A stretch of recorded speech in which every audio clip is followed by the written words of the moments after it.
Well, good evening. From the News Radio 1120 AM and 93.7 FM KPNW studios, I am Jorge Lundun.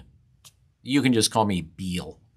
I do the wake-up call, 6 a.m. to 9, Monday through Friday on KPNW, and you can also pick that up on the stream at kpnw.com.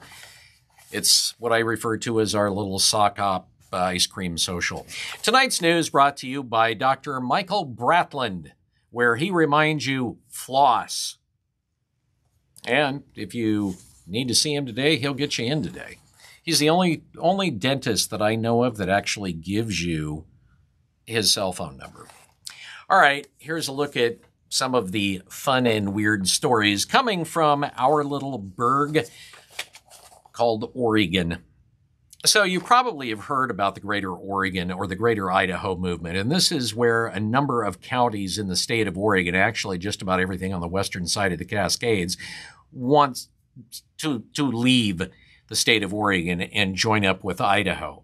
And these counties have been largely ignored by, of course, the legislature. So the way that whole thing would work, you would have to have Idaho that gets together with Oregon. It would have to be enacted by the Oregon legislature. It would have to be enacted by the Idaho legislature. And then the whole thing would have to go to Capitol Hill to say, okay, you can move your borders. Well, one person who has been silent on this particular issue as this movement continues to grow has to be Governor Tina Kotek. Well, finally, she answered some questions about it to an Eastern Oregon newspaper.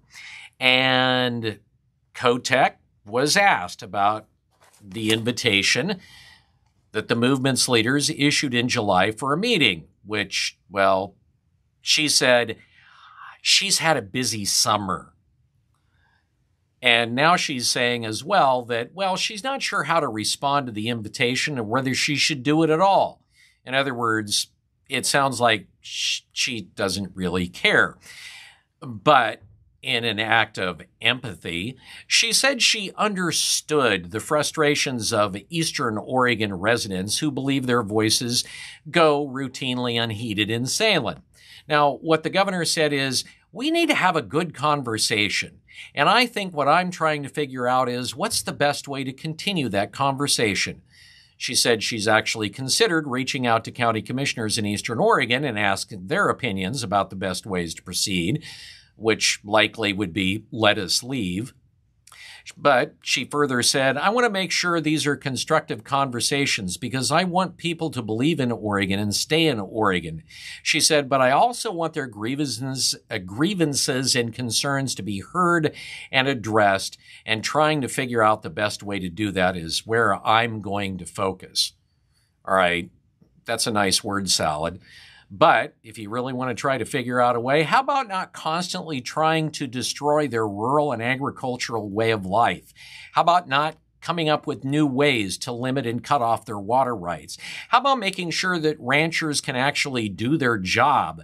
How about not telling them they have to buy electric tractors? How about not forcing Portland ideals down their throats while condescendingly telling them it's for their own good and it's the Oregon way? Yeah, what's the over-under about having that good conversation? I mean, previously, Governor Kotek did what she called her listening tour of the state, and it was much touted, and much of it was simply show because the conversations were with hand-picked people who actually are in lockstep agreement with Kotek's ideals. It wasn't as much as a listening tour as much as it was, yeah, I agree with you. All right, this is a story that we have been following for quite a while. And Jackson County Circuit Court Judge, Jackson County is in southern Oregon on the western side of the Cascades, Judge Benjamin Bloom issued a stay in one of several civil cases filed against former Asante nurse Danny Marie Schofield and Asante Rogue Regional Medical Center. And he said it was to allow for proceedings in a criminal court to play out, and putting a stay on at least one of the civil cases so far. The ruling has to do with the case of alleged drug diversion related to the death of a guy named Horace Earl Wilson. The case seeks $11.5 million damages from Schofield and Asante, and it alleges that Schofield swapped prescription fentanyl for non-sterile tap water, causing pre-death pain and suffering, and the wrongful death of Wilson by introducing waterborne bacteria into his bloodline through a central line. Now, Schofield's attorney told the courtroom that the 44 criminal counts of alleged assault detailed in the criminal case carries significant jeopardy for Schofield. And he said essentially, he noted, no commentary or discovery that my client can engage in that won't impact her Fifth Amendment rights.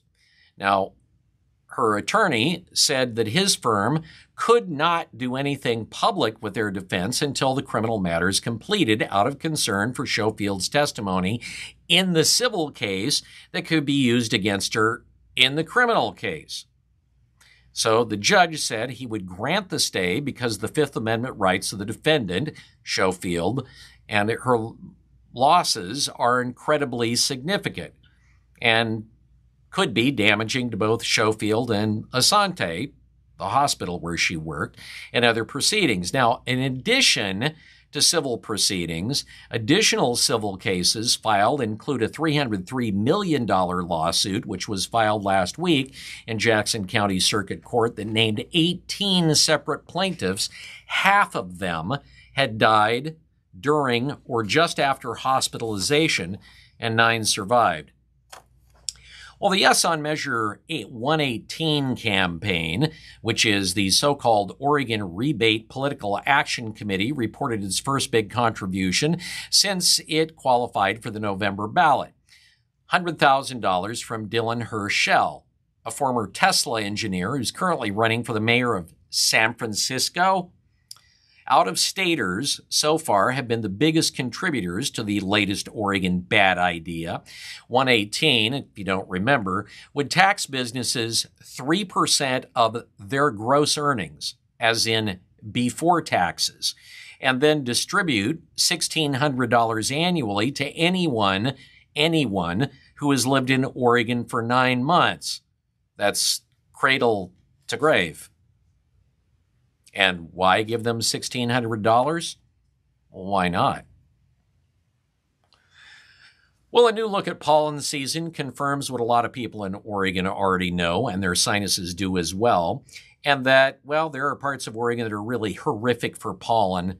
According to Climate Central, they analyzed data from 200 U.S. cities determining where allergy problems are the worst, and congratulations to Oregon cities in particular are Medford and Eugene, both finishing in the top 10 across the country.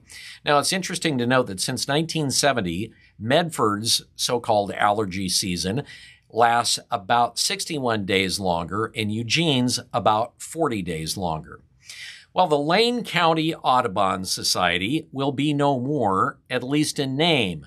The Burning and Conservation Group is disassociating with the Audubon moniker because they say James Audubon owned slaves. And they say they want a name that represents the values of inclusion. They do say that part of the new name will include Bird Alliance as part of their new moniker, and they're also dumping Lane County from whatever the new name's going to be. And now they want the public to give them suggestions for what to name it. How about the Bird Alliance? Officials with the tiny Jewel School District in northwest Oregon's Clatsop County State Forest have paid now tens of thousands of dollars to fight new state limits on logging, and they say they're prepared to bet the farm to support their lawsuit against the state. The superintendent of the Jewel School District, Corey Peterson, claims the logging limits in the Western States Forest's Habitat Conservation Plan will drastically reduce revenue for the school district, forcing it to cut staff and services. Oregon House Republican leaders are calling for changes to wildfire prevention policies as fires have now burned almost 2 million acres in Oregon this season. And they want the legislature to improve forest management practices, cut regulations on mills, boost firefighting resources, and prohibit homeless camping on public lands. Now, the changes to forest management practices are, of course, going to face challenges from environmental groups and potential legal action, and Democrats in the legislature are already pushing back, claiming, well, cutting down trees doesn't prevent forest fires. Oregon's Attorney General is joining attorney generals from 42 states calling on Congress to require a U.S. Surgeon General warning on algorithm-driven social media platforms. Now, they claim increasing research shows social media cause psychological harm, including depression, anxiety, and for some teens and children, suicidal ideation.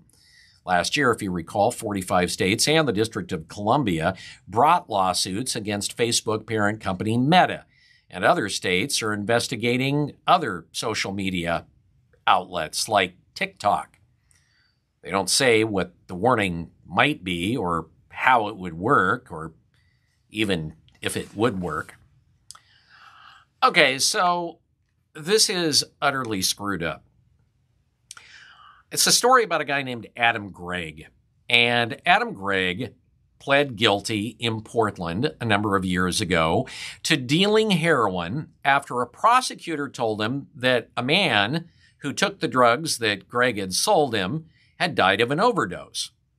The prosecutor who negotiated the plea deal told Gregg that if he didn't accept an offer of nearly 7 years in state prison, he could face 20 years to life for the crime in federal court. So, Gregg and his attorney accepted the offer and was convicted of delivering heroin in Multnomah County Circuit Court, and he served 5.5 years. And then he completed his sentence, and he decided that he wanted to go to the family of the victim and apologize and ask how he could make it good. And he was told, "What are you talking about? He's still alive. He didn't die." So now Gregg and a co-defendant are suing two former Multnomah County prosecutors and a couple of Portland police officers alleging malicious prosecution. They contend the four lied about the guy's death, the guy who never died. The so-called victim, Cole Culver, had been taken to a hospital that May morning back in 2015 and survived, and he went home.